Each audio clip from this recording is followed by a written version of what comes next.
নির্বাচন অনুষ্ঠানে প্রধান উপদেষ্টাকে 31 ডিসেম্বরের পর একদিনও সময় দিতে রাজি নয় বিএনপি।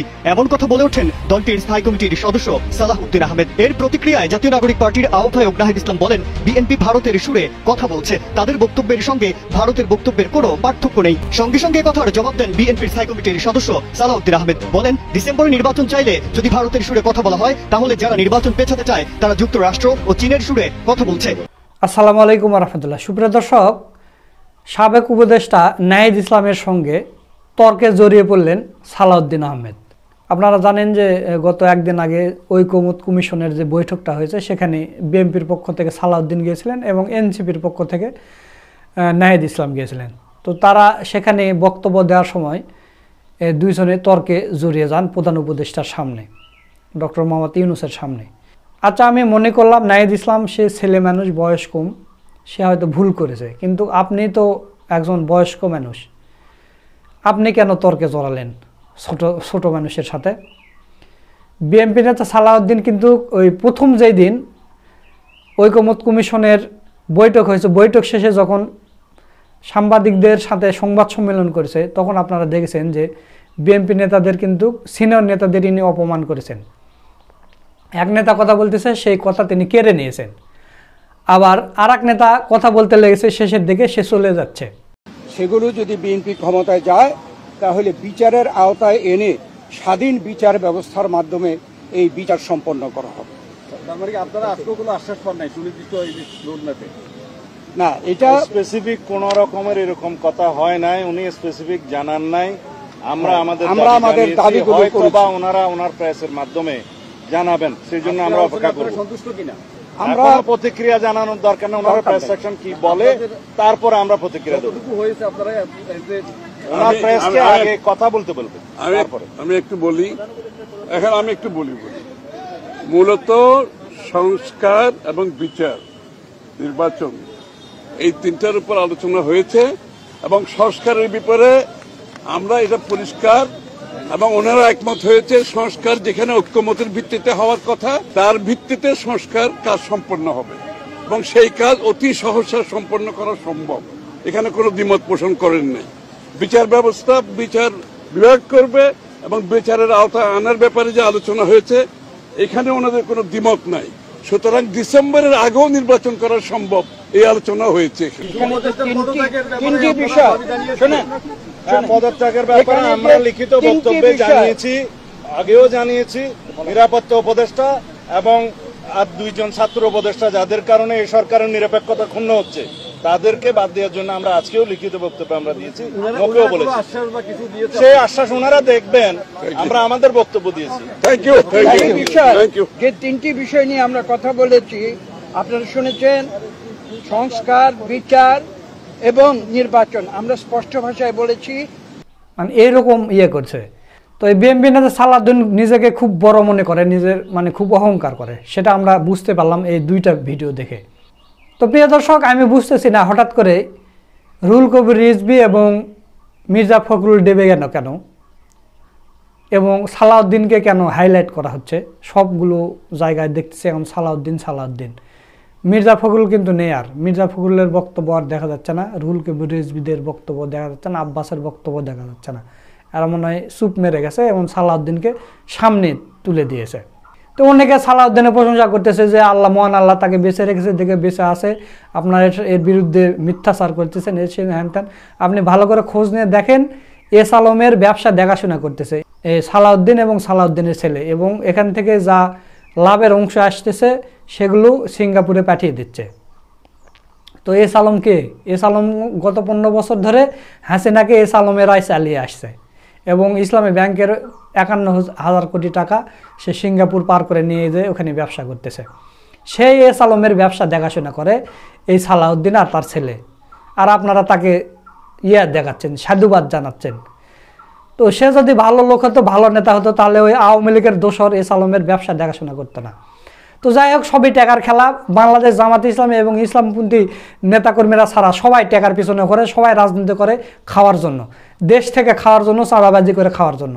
সে বিএনপি হোক আর আওয়ামী লীগ হোক, এরা শুধু খাওয়ার জন্য। আওয়ামী লীগ গত 15 বছর খেয়ে গেছে, এখন বিএনপি খাওয়ার জন্য রেডি হয়ে আছে এবং অলরেডি খাওয়া শুরু করে দিয়েছে, এরা ক্ষমতায় গেলে খাওয়ার লাইসেন্স পেয়ে যাবে। তো প্রিয় দর্শক, এই দুইজনের তর্ক বিতর্ক নিয়ে অসাধারণ একটা অ্যানালাইসিস করছেন আমাদের বড় ভাই মোহাম্মদ সোলাইমান। তো চলুন আমরা তার ভিডিওটা একটু দেখে আসি।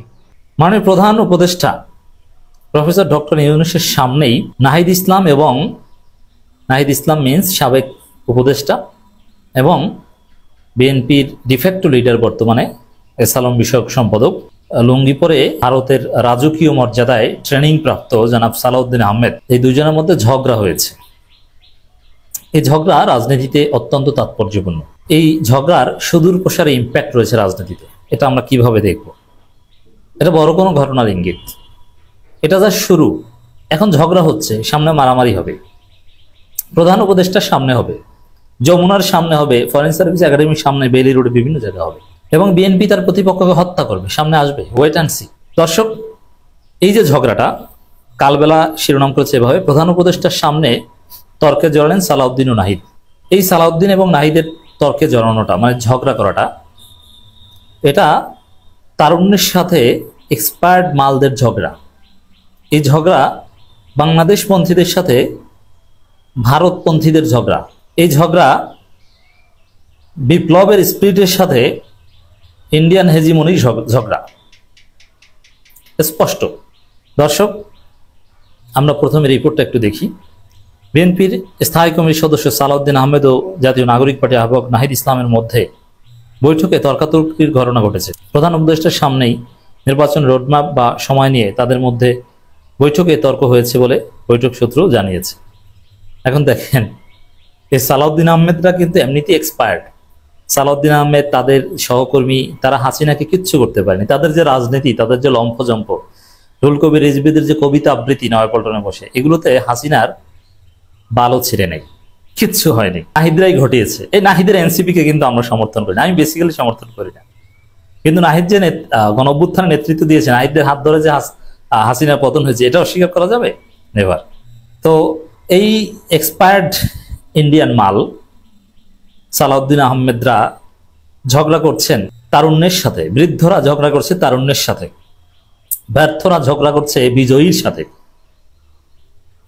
দেখেন, এরকম কত কথাবার্তা বিএনপি বলেছে না, হাসিনা আমলে কিছু হয়েছে, তো এখনো যা বলছে এতে কিছুই হবে না। বিএনপির এই সালাউদ্দিনরা যে কোথায় নেমেছে, এরা যে কতটা নিচে নেমেছে, এদের জোর যে কোন জায়গায়, এটা প্রমাণিত হয়েছে এই ঝগড়ার মাধ্যমে। যে নাহিদ বাহিরে টকশোতে বা বিএনপির ইউটিউবাররা, তারা কিন্তু একটা কথা বলে যে কিছুই না, তারা ক্লিয়ার বলে যে এনসিপি কোনো ফ্যাক্টরই না রাজনীতিতে, মূল ফ্যাক্টর ইউনূসও না, মূল ফ্যাক্টর নাকি সেনাবাহিনী এবং বিএনপি, আর জামাত সামান্য, এনসিপি নাথিং। এটা হচ্ছে বিএনপি ন্যারেটিভ। আমরা তো কথা বলি, তাদের সাথে জানি, কিন্তু যাদেরকে বলে কিছু না, তাদের সাথে ঝগড়ায় জড়াতে হয়। এটার মাধ্যমে বিএনপির লেভেল বোঝা যায় যে নাহিদরা কথা বলে, তাতে বিএনপি ভয় পেয়ে এই কথিত ভদ্র নেতা সালাউদ্দিন আহমেদ ঝগড়ায় জড়ায়, তর্কে জড়ায়। বুঝতে হবে যে বিএনপির প্রতিপক্ষ এখন এনসিপি, সদ্য গজানো, সদ্য জন্ম নেয়া একদম শিশু political party, infant political party. এনসিপির সাথে বিএনপির ঝগড়া প্রধান উপদেষ্টার সামনে। তো বিএনপির লেভেল কোন জায়গায় কতদূর নেমেছে, এটার মাধ্যমে বোঝা যায়। জাতীয় ঐক্যমত কমিশনের প্রধান ও অন্তর্বর্তী সরকারের প্রধান উপদেষ্টা অধ্যাপক মোহাম্মদ ইউনূস সভাপতিত্বে বৈঠক হয়। এই বৈঠকে সূত্র জানায়, বৈঠকের শুরুতে প্রধান উপদেষ্টা বক্তব্য দেন, পরে তিনি ও কমিশনের সদস্যরা রাজনৈতিক দলগুলো বক্তব্য শোনেন। তখন বিএনপির পক্ষ থেকে কথা বলেন দলের স্থায়ী কমিটির সদস্য সালাউদ্দিন আহমেদ। তিনি 31 ডিসেম্বরের পর জাতীয় নির্বাচন হওয়ার সুযোগ নেই বলে মন্তব্য অন্তর্বর্তী সরকারকে জানান। মানে এই যে ঘাটতারামি কথা, নির্বাচন হওয়ার সুযোগ নেই, মানে সালাউদ্দিন নিজেই প্রধান উপদেষ্টা, নিজেই প্রেসিডেন্ট, নিজেই সিইসি নাকি? নির্বাচন কখন কোন সময় হওয়ার সুযোগ আছে না আছে, এটা তো চূড়ান্ত সিদ্ধান্ত সরকারের। মানে এমন ভাবে বেপর মাস্তানের মতো কথা বলছেন সালাউদ্দিন আহমেদ যে অমুক সময়ের পর নির্বাচন হওয়ার সুযোগ নেই। এই ধরনের মাস্তানের বিরুদ্ধে সবাই কেন প্রতিবাদ করলো না? এটা কেমন কথা? এটা বেয়াদবি, এটা তো রাষ্ট্রের প্রতি অসম্মান। বিএনপির আরেক মাস্তান বলে যে তারা নিজেরাই নাকি নির্বাচনের তারিখ ঘোষণা করবে, এর অর্থ হচ্ছে নিজেরাই ফলাফল ঘোষণা করবে। আবার সালাউদ্দিন বলে যে 31 ডিসেম্বরের পর নির্বাচনের কোনো সুযোগ নাই। কেন 31 ডিসেম্বর কোন বাল? 31 ডিসেম্বরের পর সুযোগ নেই, ফাজলামি নাকি এটা?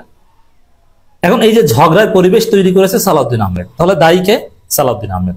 সালাউদ্দিন বলেন বিএনপি নির্বাচন অনুষ্ঠিত করার বিষয়ে 31 ডিসেম্বর একদিন পরও সময় দিতে রাজি নয়। আচ্ছা, বিএনপির সময় না দেওয়ায় কিছু আসে যায়? এই যে সময় দিতে রাজি নয়, দেখি না 31 ডিসেম্বরের মধ্যে হয় কিনা নির্বাচন, হবে না, কোশ্চিন গেল হবে না, 31 ডিসেম্বর আগে নির্বাচন তারিখ ঘোষণা করলেও হবে না, স্থগিত হবে। অথচ বলে সুযোগ দিয়েছেন। এই যে গাজরালি কথা, সর্বদলীয় একটা বৈঠকে বসেছে, সবার সাথে আলাপ আলোচনা হবে, কনসেনসাসের ভিত্তিতে একটা সিদ্ধান্ত নেবে, কিন্তু এরা বলছে কি যে তারা রাজি না সময় দিতে। সালাউদ্দিনের এই বক্তব্যের প্রেক্ষিতে দেখেন, এখানে উচিত ছিল জামাত ইসলামী থেকে শুরু করে অন্য যারা ছিল সবাই যেন প্রতিবাদ করে, কিন্তু সবাই প্রতিবাদ করলো না। একমাত্র নাহিদ এই ইন্ডিয়ার হেজিমনির বিরুদ্ধে, আমি তো প্রথমে বলেছি এই ঝগড়া ইন্ডিয়া ভার্সেস বাংলাদেশ, ইন্ডিয়ান মাল ভার্সেস বাংলাদেশি মাল। জামাত সহ অন্য যারা ছিল এবি পার্টি চরমনে, সবার উচিত ছিল প্রতিবাদ করা, যে এই ভাষায় একটা দল কথা বলতে পারে না যে 31 ডিসেম্বর পরে কোনো সুযোগই নেই, বিএনপি সময় দিবে না। তারা বলতে পারে যে আমরা রাজি না বা আমরা এটা চাই, কিন্তু তারা সময় দিবে না, কোনো সুযোগ নাই। মানে এই ধরনের অহংকারমূলক কথাবার্তা, এটা তো হাসিনার সুর। সালাউদ্দিনের এই বক্তব্যের প্রেক্ষিতে এনসিপির আহ্বায়ক নাহিদ ইসলাম বলেন, কিছু দল ভারতের কথার সঙ্গে সুর মিলিয়ে ডিসেম্বরে নির্বাচন চায়, তাদের বক্তব্যের সঙ্গে ভারতের বক্তব্যের পার্থক্য নেই, তারা ভারতের সুরই নির্বাচনের কথা বলছে। হ্যাঁ, জনগণ এটাই মনে করে, জনগণ এটাই ধরে নিয়েছে, অলরেডি ব্র্যান্ডিং হয়ে গিয়েছে। যে এমনকি জামাত ইসলামীকে আপনারা দেখেছেন না, অফিসিয়াল স্টেটমেন্ট দিয়েছে যে ডিসেম্বরের মধ্যেই নির্বাচন হতে হবে বা অতি দ্রুত নির্বাচন হতে হবে, দ্রুততম সময়ের মধ্যে নির্বাচন হতে হবে। ভারতের পররাষ্ট্র মন্ত্রণালয়ের মুখপাত্র রণধীর জয়সওয়ালের এই বক্তব্যের আনুষ্ঠানিক জবাব দিয়েছে বাংলাদেশ জামাত ইসলাম অফিসিয়াল স্টেটমেন্ট দিয়ে, এর মানে এটা বিরোধিতা করছে। সঙ্গে সঙ্গে এই কথায় ক্ষুব্ধ প্রতিক্রিয়া জানা, মানে ঝগড়া শুরু হওয়ার মতো কথাও বললেন প্রথমে সালাউদ্দিন, ভদ্র ভাষায় প্রতিবাদ করলেন নাহিদ, তারপরে ক্ষুব্ধ প্রতিক্রিয়া জানানো সালাউদ্দিন। তার মানে এই ঝগড়া বাঁধানো, এই অভদ্র কাজ, প্রধান উপদেষ্টার সামনে পরিবেশ নষ্ট করা, মাস্তানি টাইপের কাজ, এটা কে করেছে? বিএনপি করেছে, সালাউদ্দিন করেছে, নাহিদ করেননি। নাহিদদের তো রক্ত গরম হওয়ার কথা, তরুণ ছেলে, সরোয়ার তুষারদের মতো তো করা কথা বলার কথা, কিন্তু নাহিদ তো ভদ্র ছেলে, ওরকম কিছুই বলেন, একদম নম্র ভদ্র, খুব কম কথা বলেন, মেপে মেপে কথা বলেন। দর্শক, ডিসেম্বরে নির্বাচন চাইলে যদি ভারতের সুরে কথা বলা হয়, মানে সালাউদ্দিন বলছেন, তাহলে যারা নির্বাচন পেছাতে চায় তারা নিশ্চয়ই যুক্তরাষ্ট্র কিংবা চীনের সুরে কথা বলে। এটা কোনো কথা? যা যুক্তরাষ্ট্র কিংবা চীন একবারও বলেছে যে আমরা নির্বাচন পেছাতে চাই, আমরা ডিসেম্বর নির্বাচন চাই না, কিন্তু ভারত বলেছে ডিসেম্বরে নির্বাচন চাই, কিন্তু যুক্তরাষ্ট্র চীন তো কোথাও বলেনি যে আমরা ডিসেম্বরে। এটা নিয়ে আলাদা আলোচনা করবো যে বিদেশিদেরকে কিভাবে ডেকে আনছে বা বিএনপির ফিলোসফি এখানে কি। তাহলে দর্শক, আপনারা কি বুঝলেন? এরপরে এ নিয়ে দুই দলের নেতাদের মধ্যে বাকবিতণ্ডা শুরু হয়, পরে উপস্থিত রাজনৈতিক নেতারা তাদের নিবৃত্ত করেন। তাহলে কি দাঁড়ালো? এখানে আমরা স্পষ্ট দেখতে পেলাম যে ঝগড়া শুরু করলো নাহিদ সালাউদ্দিন, এবং তিনি মেজাজ দেখান, তিনি সবকিছু করেন, এর পরিণতি পরাজয়। তো দর্শক, সামনে প্রতিপক্ষকে হত্যা করবে বিএনপি, এর মধ্য দিয়ে বিএনপির কবর রচিত হবে। সুপ্রিয় দর্শক, আপনারা সুলাইমান ভাইয়ের ভিডিওটা দেখলেন, তো সব মিলে আজকের ভিডিওটা আপনাদের কাছে কেমন লেগেছে তা অবশ্যই কমেন্ট করে জানিয়ে দেবেন, এবং বিএনপি নেতা সালাউদ্দিন সম্পর্কে আপনাদের ধারণা কি সেটাও কমেন্ট করে জানিয়ে দেবেন। সকলকে ধন্যবাদ। আসসালামু আলাইকুম ওয়া রাহমাতুল্লাহ।